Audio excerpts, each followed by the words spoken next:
Hello friends, I am your Ustad Mas and today I am going to teach you how to use find and select option. In this class, I will cover all the finds options, how to use and how it's work. So let's start.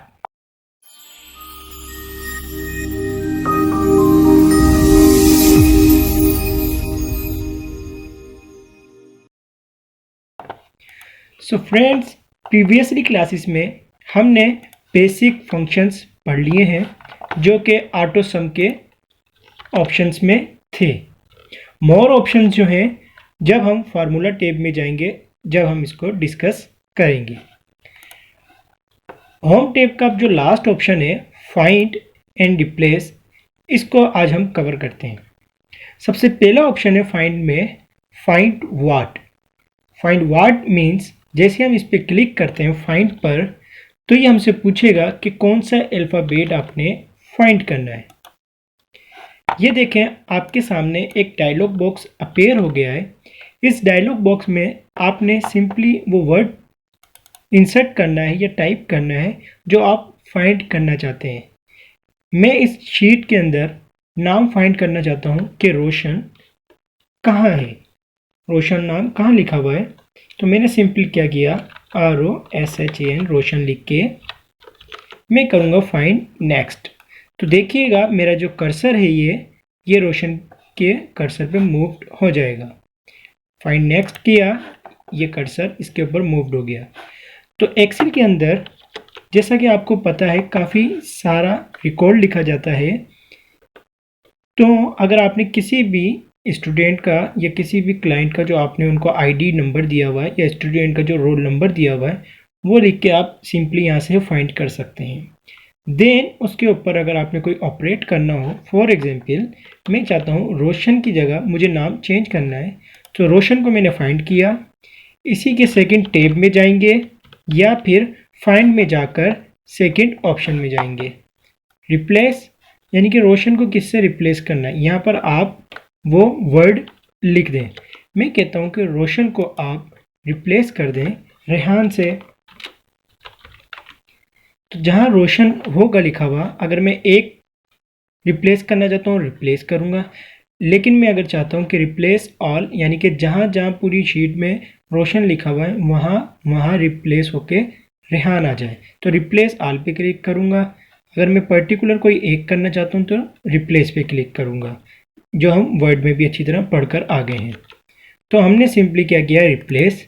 अब आप देखें रोशन की जगह रेहान लिखा हुआ आ गया इस cell में। अब मैं इसको कर देता हूँ क्लोज। इसके अंदर हमने ये दो ऑप्शन पढ़ लिए हैं, रिप्लेस भी और फाइंड भी। After that go to means आप किसी भी स्पेसिफिक सेल के ऊपर जाना चाहते हैं। फॉर एग्जाम्पल अभी जो मेरा कर्सर है वो है बी कॉलम के 4th रो पर। अब मैं मूव करना चाहता हूँ अपना कॉलम या अपना कर्सर A1 पर। तो ये छोटी शीट है तो अभी सिंपली मैं यहाँ से भी क्लिक कर सकता हूँ। अगर हमारा डेटा ज़्यादा हो, फिर हमने मूव करना है किसी स्पेसिफिक वर्ड पे या कहीं पर भी हमने मूव करना है, तो हम सिंपली क्या करेंगे, फाइंड में जाएंगे या Ctrl+G प्रेस करेंगे फॉर गो टू के लिए। गो टू पे जैसे ही हम क्लिक करेंगे तो ये हमसे पूछेगा डायलॉग बॉक्स में गो टू कहाँ जाना है आपने, उस सेल का सिंपली आपने इसमें एड्रेस बताना है। फॉर एग्जांपल अभी जो हूँ मैं B8 पर हूँ, मुझे अब मूव होना है A1 पर। स्मॉल लिखें या कैपिटल लिखें, इट्स डिपेंड ऑन यू, ये फॉलो कर लेगा आपकी कमांड को। देन आपने सिंपली ओके प्रेस करेंगे। मैंने ओके जैसे ही प्रेस किया आप देखें मेरा कर्सर A1 सेल पर आ गया है। तो इस तरह क्या है, आप गो टू का यूज़ कर सकते हैं। आफ्टर डेट इसी में गो टू के बाद गो टू स्पेशल है, जो कि स्पेशली तौर पर आप मूव कर सकते हैं। फॉर एग्जांपल मैं चाहता हूँ जिस सेल में हमने कमेंट्स दिए हुए हैं वहाँ मूव हो जाए, या जिस सेल पर कंटेंट्स लिखे हुए हैं वहाँ मूव हो जाए, या फार्मूला। इसी तरह ये सारे चीज़ें हैं, किसी वैलिडेशन पे जाना है कंडीशनल फॉर्मेटिंग पे जाना है। ये सारे ऑप्शन क्या है, हम प्रैक्टिस करते हैं कंडीशनल फॉर्मेटिंग वाली शीट पर। तो मैं प्रीवियस जो क्लासेस में हमने कंडीशनल फॉर्मेटिंग पढ़ी थी उसकी शीट में मूव हो गया हूँ। तो यहाँ पर क्या है, अब हम एक सेल पे कमेंट भी दे देते हैं, जो हमने प्रीवियस क्लासेस में देना भी सीखा था।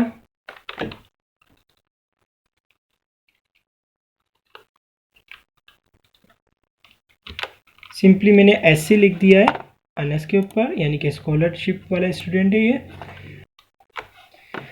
तो इस शीट के अंदर हम go to special option use करेंगे।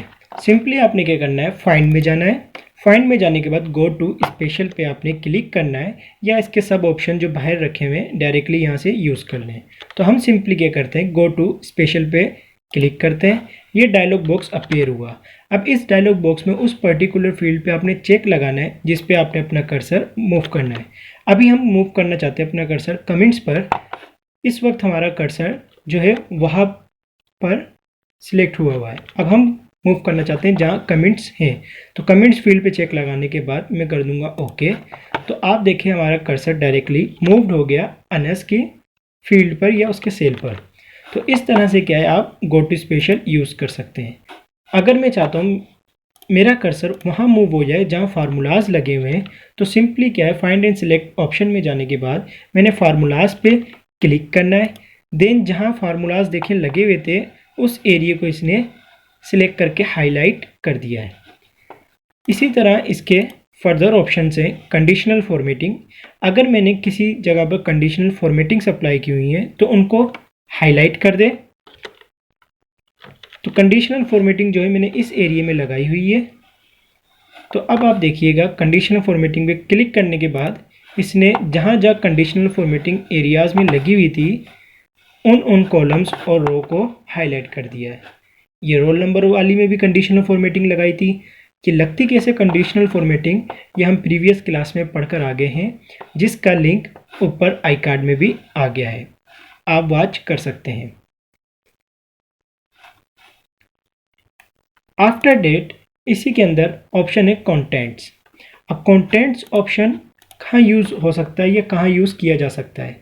फॉर एग्जांपल मैं शीट से मूव्ड हो गया हूँ कहीं ब्लैंक एरिया में, अब मुझे पता नहीं है मेरा डेटा कहाँ है, तो सिंपली डायरेक्टली कर्सर आप मूव कर सकते हैं कंट्रोल या एरो की से लेफ्ट टॉप राइट जहाँ पर आपने भी मूव करना हो, या फाइंड एंड सेलेक्ट में जाने के बाद कंटेंट्स पे क्लिक करें, जहाँ आपका कंटेंट्स होगा वहाँ आपकी सिलेक्शन हो जाएगी ऑटो।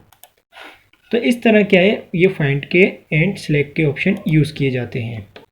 आफ्टर डेट इसी के अंदर डेटा वैलिडेशन है। अगर आप अपना कर्सर डेटा वैलिडेशन पे मूव करना चाहते हैं तो वो सिंपली कर सकते हैं, लेकिन अभी हमने इस शीट में डेटा वैलिडेशन ना लगाया है और ना अभी तक हमने पढ़ा है। डेटा वैलिडेशन हम अपकमिंग क्लास में पढ़ेंगे, जो कि डेटा वैलिडेशन डेटा में जाने के बाद डेटा वैलिडेशन से लगाया जाता है। तो ये किस तरह और कैसे लगाते हैं ये हम अपकमिंग क्लासेस में पढ़ेंगे। तो इस ऑप्शन को मैं अभी स्किप कर रहा हूँ। आफ्टर डेट सिलेक्ट ऑब्जेक्ट, अगर आपने अपनी शीट में कहीं ऑब्जेक्ट इंसर्ट किया हुआ है तो वो आप सिलेक्ट कर सकते हैं, जो हम वर्ड में भी पढ़कर आ गए। And selection pen, selection pen से क्या होगा, एक आपके पास ये अपीयर हो गया है पेन, जिसके अंदर आपकी जो भी पिक्चर्स वगैरह जो आपने इंसर्ट की हुई हैं उनको शो एंड हाइड करेगा, अगर आप शो एंड हाइड कर सकते हैं। तो इस तरह से क्या है, सिलेक्शन पेन यूज़ किया जाता है। होप के आज की क्लास में आपको सब समझ में आ गया होगा। होम टैब कवर हो गया है। नेक्स्ट क्लास से हम इंसर्ट टैब पढ़ेंगे। यहाँ तक कोई भी क्वेश्चन हो आप कमेंट में पूछ सकते हैं, और अगर ये वीडियो अच्छी लगी है लाइक करें, अपने फ्रेंड्स के साथ शेयर करें, and if you are new on my channel kindly subscribe my channel and click on bell icon, ताकि आने वाली लेटेस्ट क्लासेस आप तक पहुँच सके। Thanks for watching.